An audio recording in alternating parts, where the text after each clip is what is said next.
লক্ষ্মীপুর এক রামগঞ্জ আসনের চমক দেখালো জামাত। দলটি প্রতিষ্ঠার পর থেকে এত শক্তিশালী কখনো আর দলটিকে দেখা যায় না। 5ই আগস্ট পরবর্তীতে দলটি ক্রমান্বয়ে খুবই বৃদ্ধি পাচ্ছে। আমরা দেখতে পাচ্ছি যে আজকে লক্ষ্মীপুর এক রামগঞ্জ আসনে নাজমুল হাসান পাটোয়ারির সমর্থনে একটি গণমিছিল অনুষ্ঠিত হচ্ছে। এই মুহূর্তে রামগঞ্জ চৌরাস্তা ঠিক উত্তর পাশ থেকে কয়েক হাজার নেতাকর্মীকে নিয়ে তারা এই মিছিলটি শুরু করেছে। আমরা দেখতে পাচ্ছি যে মিছিল একদম সম্মুখভাগে রয়েছেন লক্ষ্মীপুর এক রামগঞ্জ আসনের জামাত মনোনীত প্রার্থী নাজমুল হাসান পাটোয়ারি। আমরা দেখতে পাচ্ছি যে কয়েক হাজার নেতাকর্মীরা আজকের এই মিছিলে যোগ দিয়েছেন। দেখতে পাচ্ছেন মিছিলটিকে মার্চ পর দাঁড়িপাল্লা নামে তারা অভিহিত করছেন।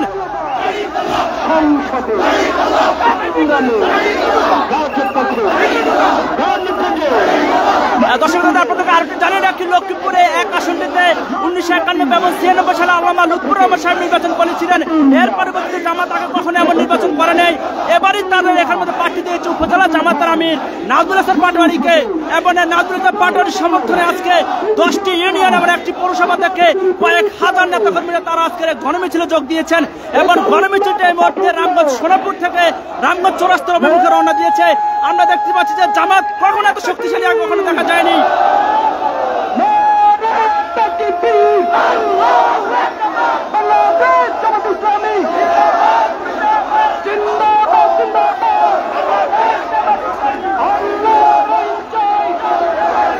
প্রিয় দর্শক আপনাদের জানিয়ে রাখি, আজকের এই বেলা 3:30 থেকে তাদের এই গণমিছিল উত্তর একটি সমাবেশ হয়েছিল রামগঞ্জ চৌরাস্তা সোনাপুর চৌরাস্তার মধ্যে এবং সেই সমাবেশের পরবর্তীতে এখন তারা মিছিল শুরু করেছে। আমরা দেখানোর চেষ্টা করি মিছিলটির সম্মুখভাগ রয়েছে এই মুহূর্তে রামগঞ্জ চৌরাস্তার মধ্যে এবং মিছিলটির যে পিছনে ভাগ রয়েছে সেটি এখনো রামগঞ্জ সরাই কলেজের মধ্যে অবস্থান করছে এমনটাই দেখা যাচ্ছে এবং তাদের প্রত্যেক নেতাকর্মীদের গায়ে রয়েছে টি শার্ট এবং রয়েছে তাদের প্রত্যেকের হাতপাল্লা দাড়িপাল্লা প্রতীক এবং প্লে কার্ডগুলো রয়েছে তাদের হাতের মধ্যে।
এই মুহূর্তে মিছিলটি যতটুকু জানতে পেরেছি মিছিলটি রামগঞ্জ চৌরাস্তার পর পার হয়ে রামগঞ্জের যে রামগঞ্জ পৌরসভার ছাত্র সেখানে কিন্তু এখনো মিছিলের শেষ বা কোনো শেষই হচ্ছে না এবং ধারণা করা হচ্ছে জামাত এতটাই শক্তিশালী হয়েছে লক্ষ্মীপুর এক আসনের মধ্যে তারা এবার দাঁড়িপাল্লা প্রতীকের বিজয় নিয়ে তারা ঘরে ফিরবে এমনটি প্রতিশ্রুতি নিয়ে তারা আজকে মাঠে নেমেছেন।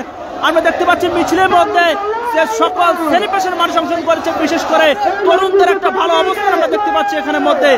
বিশেষ করে এখানের মধ্যে যে 18 থেকে 35 বছর পর্যন্ত যুবক শ্রেণীর রয়েছে তাদেরকে আমরা দেখতে পাচ্ছি এখানের মধ্যে।